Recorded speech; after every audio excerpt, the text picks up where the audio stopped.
Hey guys, it's Chris here with Strength and Steel Reviews. So I was actively scoping out Pelotons, like seriously considering getting one. In fact, I'd basically accepted that if I wanted a worthwhile stationary bike at home, the cost of entry would indeed be the bike equivalent of an iPhone. But the deeper I dug into Peloton's reviews, the more I kept seeing the same complaints. Overpriced hardware, restrictive software, and a subscription model that has you locked in whether you like it or not. And that gave me pause. So then I started asking myself a different question. Do I actually want a Peloton? Or do I just want a really good stationary bike? Because I didn't want classes, I didn't want a leaderboard, I didn't want another subscription telling me how hard to work or certainly asking me to pay them. I just wanted a bike that fit the way I train. And that's how I ended up here with the YESOUL G1M Plus instead of a fancy Peloton. Let me tell you how I got here.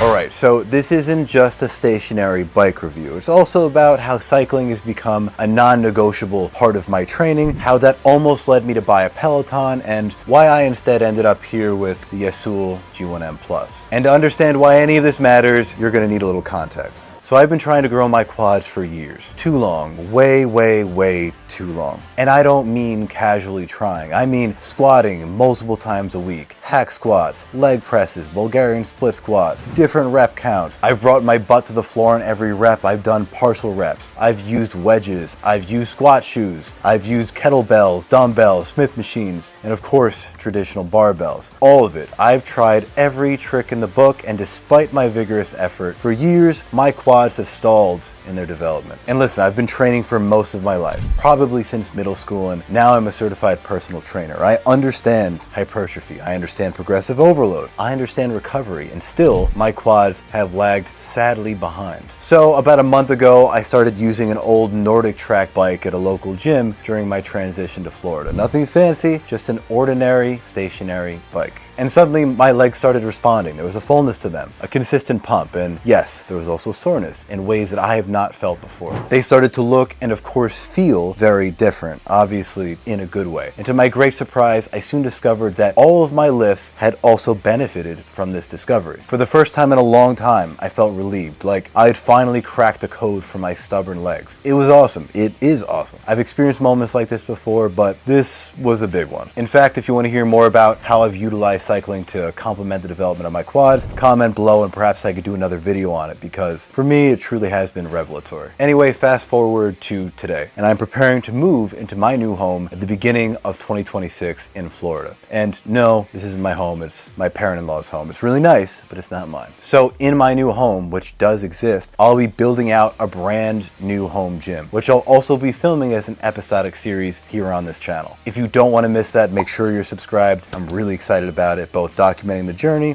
and of course building the gym itself. But one thing has become abundantly clear to me during this process. I cannot be without a stationary bike, not ever again. So I started looking at some of the big names, primarily Peloton and even Nordic Track, because I've been using their older version at that local gym. But yeah, all the heavy hitters. And the reviews were conflicting, if not disheartening. I kept seeing the same complaints: restrictive software, expensive hardware, forced subscriptions, and locked ecosystems. No freedom. As I sifted through all these complaints, I'm staring at stationary bikes that are $1,500 or more, and that's before the subscriptions. And that, like I said earlier, gave me pause. Because here's the thing, I don't want classes, I don't want a leaderboard, and I certainly don't want a subscription with all these classes telling me what to do. Listen, if you know me, you know that I work hard. I don't need anyone urging me forward. I don't really require guidance unless I ask for it. My own hardworking insanity is all the motivation I ultimately need. Maybe give me a screen so I can watch YouTube if I get bored or require distraction, but that's about it. Otherwise, I'm good. So when YESOUL reached out to me, I was immediately interested. And I want to be honest, this bike isn't actually for me. It's a gift from my mother-in-law. She needs a solid piece of cardio equipment, and I'm going to provide it to her as an early Christmas gift. One less gift to worry about. I'm not mad about it. Thank you, YESOUL. But what did I want out of this? I wanted experience. I wanted experience using a stationary bike at home, experience analyzing one, experience reviewing one, both for this channel and for myself, so I could start figuring out what I actually wanted to buy for my own home gym. them. That said, YESOUL did provide this to me for free, but they have assured me that I may review it without direction, which I appreciate. I'm not working with any companies that dictate otherwise. This is an objective review. These are my opinions. So if you like what I have to say about the G1M Plus, I will link it below in the description along with a coupon code that will save you some money during the purchase. And all right, so I've been spending some time with the G1M Plus, and I can say this, I'm genuinely surprised, borderline pleased. The ride is quiet thanks to the belt drive and this magnetic resistance system. This is very important to me since I have a 6-month-old that refuses to sleep unless provided with a saintly church-like quiet, and this bike helps provide that. The resistance changes are really simple. You just twist the knob in the front of the frame. I do appreciate how easy and intuitive that process ultimately is, but the trade-off is that there's no numerical way to track the resistance levels. Essentially, you're going mostly by feel, which isn't a problem if there's a single primary user or if you don't mind that lack of precision. But for some people, that might be an issue. Others, it might be perfectly fine. For me, because I'm semi-obsessed with progression, I typically prefer to know exactly where I left off on my previous session, but it works well enough and I can be flexible here. The toe cages are a bit on the small side, allowing only the very front of your shoe to slip in. That's fairly standard for stationary bikes that aim to mimic a road cycling setup, so it's not totally unusual. That said, if I had the choice, I'd personally prefer a larger toe cage or traditional pedal straps. I like feeling locked in and secure so I could really get after it without worrying about my feet coming loose. Now, the seat was initially pretty narrow, but thankfully YESOUL included a seat cover that attaches over the top, which completely saves it. When my mother-in-law first saw the seat, I sensed great concern, or at least mild concern, but thankfully she agrees. The cushion is a game changer. It vastly improves the user experience. As a result, I can declare the seat officially comfortable and the bike easy to use. That said, while YESOUL did include this seat cover with my unit, I looked online, it generally does cost $20 as an add-on, so keep that in mind. Now, the seat itself adjusts in the back and you have to unscrew a little knob. It isn't super fast, I'll admit, and you do need to get off the bike each time if you want to make an adjustment. On some bikes, you can simply release the seat and let it drop beneath your weight or rise as you stand on the pedals, but unfortunately that is not the case here. There are number designations to help you set it to your preferred height in case you have family members or friends that also use it. Additionally,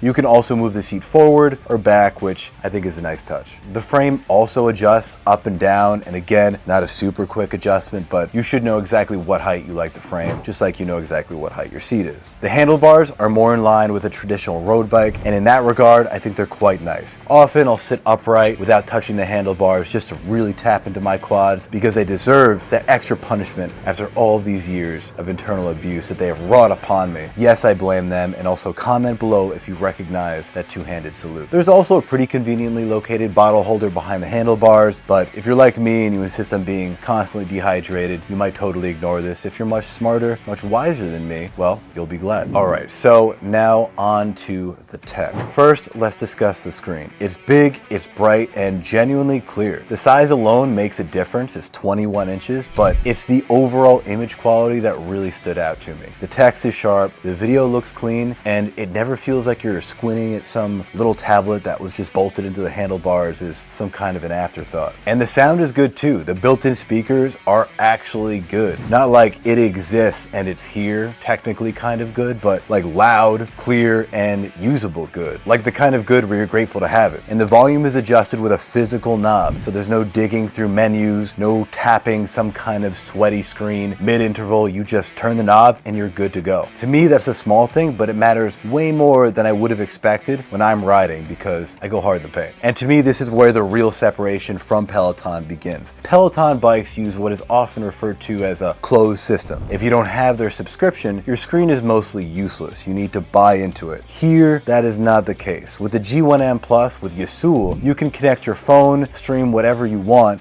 and use the screen however you want. You can use Netflix, you can use YouTube, music, you can watch your own training videos, it's all fair game. And YESOUL also provides the cables, which is nice, and yeah, there's even a cute little tray for you to place your phone upon. But yeah, you're not locked into a single ecosystem, you're not paying for access to workouts, and you're not restricted to one style of content just because the bike says so. If you like Peloton classes, that's cool, but if you'd rather this kind of freedom to ride, to watch whatever you want, that flexibility, To me, it's really nice and I prefer it. But to be fair, YESOUL does have an app, and yes, it does require a subscription if you want to access it, you want to use it. Through this app, you can do a lot of the same things that you'd expect from something like Peloton. You can do those structured classes, there are guided workouts, there are even competitive features that you can use to ride against other users. Now, if that ecosystem is your kind of thing, if you thrive on leaderboard style motivation, it is there and it does work. And if you dig that, I totally get it. When I say it's not for me, that means exactly that. It's not for me. But here's the key difference ultimately. You don't need the subscription. You're not forced into it. You can just use the bike properly with full access to the screen. You can ignore the app entirely and still get a great riding experience using your own content, your own programming, and your own setup, whatever you want. And that's something I personally really appreciate. So if you want classes and competition, cool, you've got the option. If you don't, you're not penalized for not wanting to use those features. And again, in my book, having that choice is all the difference. Okay, so final thoughts. Is this a Peloton? No, it's a YESOUL G1M Plus. It says it in the title. Just kidding, relax. So Peloton clearly is still the higher quality bike. It's also the way more expensive bike. But if you want a larger community, more classes, and the highest level of